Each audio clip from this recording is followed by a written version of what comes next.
বিভিন্ন ইউনিভার্সিটিতে ডিস্টেন্স এডুকেশনের মাধ্যমে যারা অনলাইনে অ্যাডমিশন নিতে চান এবং বিভিন্ন কোর্সে পোস্ট গ্র্যাজুয়েট বা এমএ, এমএসসি, এমকম এই কোর্সগুলো করতে চান, তার জন্য গুরুত্বপূর্ণ ইনফরমেশান বিভিন্ন ইউনিভার্সিটির যেগুলো পাবলিশ করেছে অ্যাডমিশনের জন্য, সেগুলো আমি ভিডিওর মাধ্যমে আপলোড করছি। যেমন এর আগে একটা ভিডিও আমি আপলোড করেছি, সেখানে রবীন্দ্রভারতী ইউনিভার্সিটির ডিস্টেন্স এডুকেশনে কি সাবজেক্টে এমএ কোর্স করানো হয় এবং কি এলিজিবিলিটি রয়েছে, কোর্স ফি রয়েছে, এ সম্পর্কে বিস্তারিত তথ্য আমি দিয়েছি। আপনারা যদি রবীন্দ্রভারতী ইউনিভার্সিটিতে ডিস্টেন্স এডুকেশনে এমএ করতে চান তাহলে কাইন্ডলি ভিডিওটি একটু দেখে নেবেন, তাহলে আপনাদের হেল্প হবে। তো আজকে মূলত যে ইউনিভার্সিটির ডিস্টেন্স এডুকেশন নিয়ে আমি আলোচনা করতে চলেছি, সেই ইউনিভার্সিটি হচ্ছে WBNSU অর্থাৎ ওয়েস্ট বেঙ্গল নেতাজি সুভাষ ওপেন ইউনিভার্সিটির পিজি অ্যাডমিশন।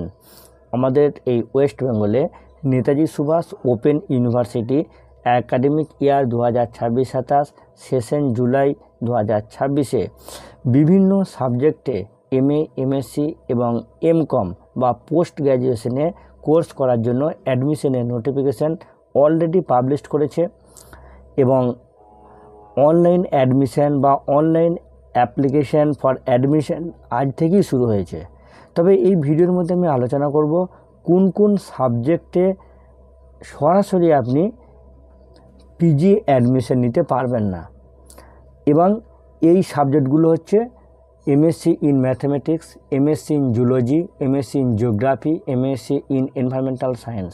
এই সাবজেক্টগুলোতে আপনি সরাসরি কিন্তু অ্যাডমিশন নিতে পারবেন না। এদের প্রসিডিউর হচ্ছে, এই সাবজেক্টগুলোর ক্ষেত্রে প্রথমে অ্যাডমিশনের জন্য অনলাইন ফর্ম ফিল আপ করতে হবে, যেটা এখন আজ থেকে শুরু হয়ে গেছে, এবং অনলাইন ফর্ম ফিল আপের পর মেরিট লিস্ট পাবলিশড হবে। কারণ এই সাবজেক্টগুলো সিট লিমিটেড এবং সমস্ত লার্নার সাপোর্ট সেন্টারে এই কোর্স সাবজেক্টগুলোর কিন্তু এমএসসি কোর্স করানো হয় না। আর মেরিট লিস্ট কিন্তু প্রকাশের একটা সম্ভাব্য তারিখ 27/8/2026, এবং এ বিষয়ে WBNSUর যেটা অ্যাডমিশন রিলেটেড যে অফিসিয়াল ওয়েবসাইট pgwbnsuadmission.com, এই ওয়েবসাইটে গিয়ে আপনারা ডিটেলসে জানতে পারবেন ফর্ম ফিল আপ সংক্রান্ত বিষয়, এবং অনলাইন ফর্ম ফিল আপের জন্য যে লিঙ্ক, ওয়েব লিঙ্ক, সেটা আমি ভিডিওর এই ডিসক্রিপশনে কিন্তু দিয়ে রাখবো। তো এখানে একটু সংক্ষেপে আমরা জেনে নিই যে এই সাবজেক্টগুলো, অর্থাৎ যেই সাবজেক্টগুলোতে আপনারা সরাসরি অ্যাডমিশন নিতে পারবেন না, সেই সাবজেক্টগুলো যেমন এমএসসি ইন ম্যাথামেটিক্স কী এলিজিবিলিটি রয়েছে, এর কোড হচ্ছে PGMT। নন সিবিসিএসের ক্ষেত্রে হলে অনার্স গ্র্যাজুয়েট ইন ম্যাথামেটিক্স, আর যদি সিবিসিএস হয় honours graduate with core course বা CC discipline specific or equivalent in mathematics. যাদের সিবিসিএস তাদের মার্কশিটে অলরেডি লেখা আছে সিবিসিএস, এটা নিয়ে আর কোনো দুশ্চিন্তার কারণ নেই। এবং সিবিসিএস কোর্সের ক্ষেত্রে এই যে core course, discipline specific subject, এগুলো কিন্তু থাকবে। এমএসসি ইন জুলজি নন সিবিসিএসের ক্ষেত্রে হচ্ছে অনার্স গ্র্যাজুয়েট ইন জুলজি, আর সিবিসিএস হলে honours graduate with core course আর ডিসিপ্লিন স্পেসিফিক ইলেকটিভ বা equivalent in zoology. MSc in জিওগ্রাফির ক্ষেত্রে PGGR সাবজেক্ট কোড, এবং এর এলিজিবিলিটি হচ্ছে নন সিবিসিএস হলে অনার্স গ্র্যাজুয়েট ইন জিওগ্রাফি, আর সিবিসিএস হলে honours graduate with core course আর ডিসিপ্লিন স্পেসিফিক ইলেকটিভ বা equivalent in geography. MSc in environmental সায়েন্সের ক্ষেত্রে PGES নন সিবিসিএস ক্ষেত্রে honours graduate in environmental science. Any branch of bio আর life science, chemistry, geography, geology oblique earth science, mathematics আর statistics.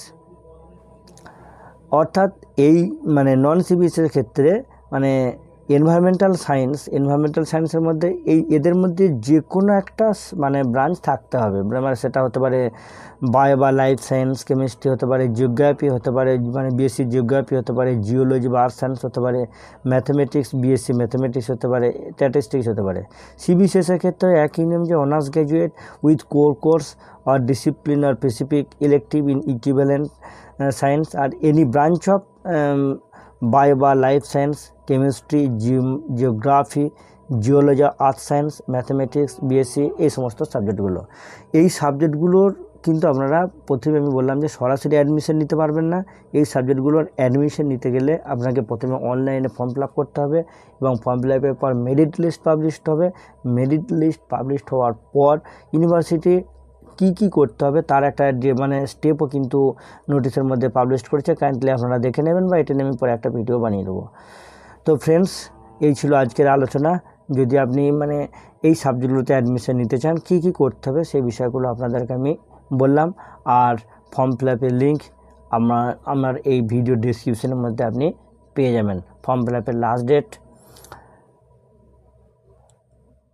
17/8/2026। আর এরকমই গুরুত্বপূর্ণ তথ্যের update পেতে সর্বদা এই চ্যানেলের সঙ্গে থাকুন। ভালো থাকুন, সুস্থ থাকুন, ধন্যবাদ।